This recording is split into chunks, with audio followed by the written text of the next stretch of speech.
Zaher used to work in the industry. What did you do with meat that was past its best before date? He gears up to give us a demo. Something like this, they would take, they dip it in blood, just dabble it a little bit. Yeah, so just dabble it like that. And then as you can see, it looks a lot redder. That's what you would do? You would take the brown meat and turn it red? Yeah, so we would turn it red. And then if like, again, we do it as many times as possible, we just keep flipping it. We would rewrap them and put down a new sticker, which came with a new best before date that extended the shelf life. And you won't look at ground beef the same when you hear this. If it's really bad, if it's like this, we would dabble in a little bit of blood, throw it into the meat mincer with some redder meats, and then all together it would make it look red. And then we put it back up on the shelf. And people would buy this? Yeah, all the time. Sounds misleading, but food safety expert Keith Warner helps us recreate what we've heard is going on with meat. We mix meat that's 4 days past its best before date with new.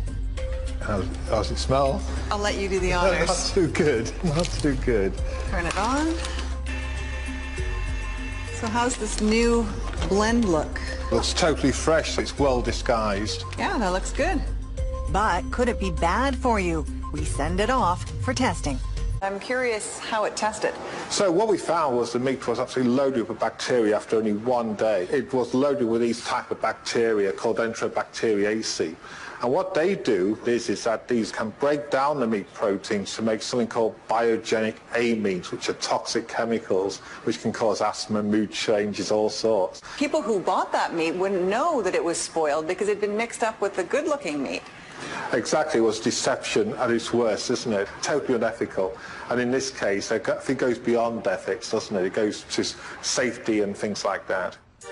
Zaher has experience working in the grocery biz. Like others we hear from, he says mixing old meat with new happened all the time. Who told you to do this? So the butcher and my supervisor, or a lot of times he'd bring it in for me. He'd bring in like a stack of like meats that were brown, slam them on the table and be like, Zaher, unwrap these and relabel them and stack them back up on the shelves. So what advice does he wish he could have given his customers? Don't buy from the front of the shelves. Reach on behind, grab this stuff in the back. That stuff is usually a little newer. There's a secret reason some stores are adding sauces and spices to meats. We've got some marinated drumsticks here. Why is stuff marinated? Things get marinated if it's going off or it is off. They will marinate it to hide the odor, and if there are any dark spots or whatever, to mask that and then put it out for sale. And things that are marinated actually sell for more. You charge more for stuff that has gone past its best before date? Yes, it was referred to as value added. So because you're adding something to it, it increases the price. So in our store, things like steaks, strip loin steaks, they were going off, they were expired essentially, would be coated in some sort of barbecue marinade or cracked pepper, something with a really strong odor to hide the rotten smell. What was the reason given for doing this? It's all about profit and money, and the health of the consumer is not really a concern, it's how much money I can make.